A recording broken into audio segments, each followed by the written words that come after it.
Ah, c'est parti. Bon, c'est parti. Valérie, bonjour. Bonjour, Comment ça va? très très bien, deuxième journée à Ludovia. Oui, c'est vrai, c'est déjà la deuxième journée. Est-ce que tu peux te présenter pour ceux qui ne te connaissent pas encore? Eh bien, je suis Valérie Boucher, je suis enseignante de lettres modernes dans l'académie d'Orléans-Tours à Vierzon au collège Fernand Léger. D'accord. Dans un collège enseignante de De lettres modernes. lettres modernes. Alors, qu'est-ce que tu viens présenter à Ludovia? Alors, je viens présenter le plan de travail par compétences en accompagnement personnalisé en sixième en maîtrise de la langue. C'est très très très pointu. D'accord. Eh, c'est précis, hein. Et alors, qu'est-ce que tu fais dans ce cadre-là? Alors dans ce cadre-là, en fait, on a fait un choix dans mon collège d'aligner les classes de sixième sur l'heure d'accompagnement personnalisé. Et on les a testés pour mettre en évidence tout ce qui n'avait pas été validé dans le palier 2, tous les problèmes en français, en maths, en anglais, en français particulièrement, les problèmes de compréhension, les problèmes de production à l'écrit, les problèmes de maîtrise de la langue et de grammaire, par exemple.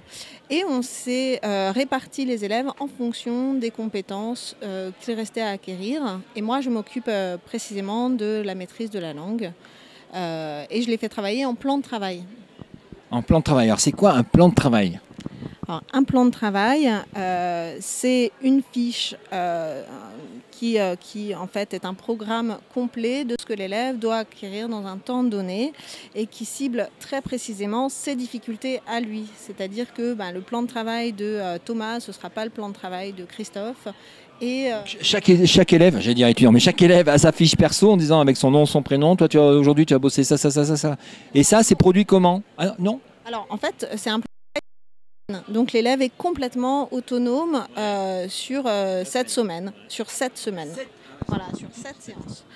7 séances où il va pouvoir traiter dans l'ordre qui lui convient, chez lui ou en classe, les points qui sont à aborder à la fin des 7 semaines. Le but du jeu, c'est qu'il ait fait une auto-évaluation et qu'il ait fait une évaluation sommative, mais c'est uniquement à leur demande. En fait, ils font l'évaluation quand ils sont prêts. Tout ce travail d'analyse de compétences, de fiches, de référentiels et tout ça, c'est quelque chose d'automatisé ou tu fais tout à la main? Alors, tout ce qui est du côté de l'enseignant est à la main, de relever le problème des élèves. Ensuite, les élèves, eux, travaillent sur les numériques, sur des tablettes. Ils ont des exercices papier, un cours papier et des exercices en ligne. Les vidéos sur le Padlet de Marie Soulier, par exemple. Ils ont accès à tout un tas de ressources et la particularité de ma façon de travailler, c'est qu'ils sont complètement libres d'utiliser toutes les ressources qu'ils veulent.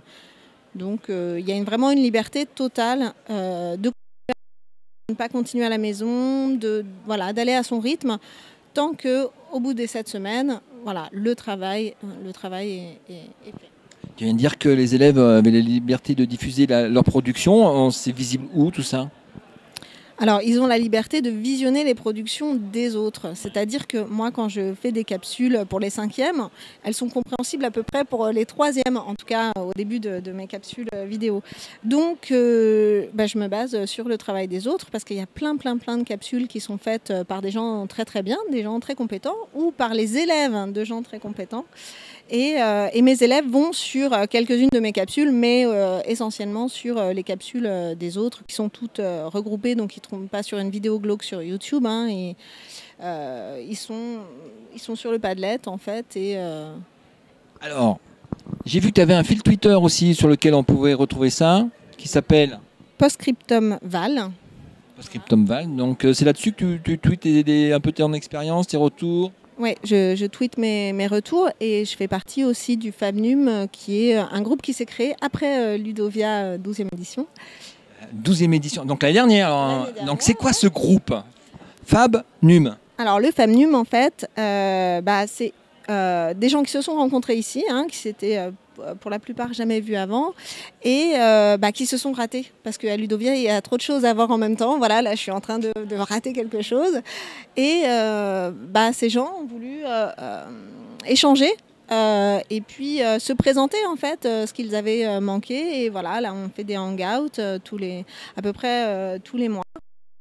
où on présente en fait ce qu'on n'a pas vu à Ludovia ou d'autres choses. Ça parle de numérique, ça parle aussi. On est 12 profs à échanger. Après une dure journée en collège où on a beaucoup de choses à évacuer, voilà, on a un fil Twitter où on se lâche un peu, et un fil Twitter aussi où on demande des conseils techniques, on se fait aider, et c'est vraiment la collaboration tout au fil de l'année, et voilà, c'est un vrai bonheur. C'est génial, c'est ce que je disais hier, c'est-à-dire Ludovia, c'est à un moment donné où on essaye d'être synchrone, mais il se passe trop de choses, et donc on fait durer l'esprit en ligne. On fait durer le plaisir en fait sur les 12 autres mois de l'année. Voilà. Bon, bah, très bien, c'est quoi ton programme aujourd'hui ? Mon programme aujourd'hui, c'est mon intervention cet après-midi. Où et à quelle heure ? Allez voir les copains. Oh là, c'est cet après-midi entre 16 et 18h l'Explore Camp sur l'accompagnement personnalisé en maîtrise de la langue en 6e. Et puis je pense que je vais aller donner un petit coup de main à Inversons la classe. Classe inversée est chère à mon cœur. Si, tu vas inverser les classes. Et ben, très bien, à l'année prochaine alors. Et je vais essayer de vous suivre là sur FabNum. Bien mesdames, merci, à la prochaine. Merci à toi.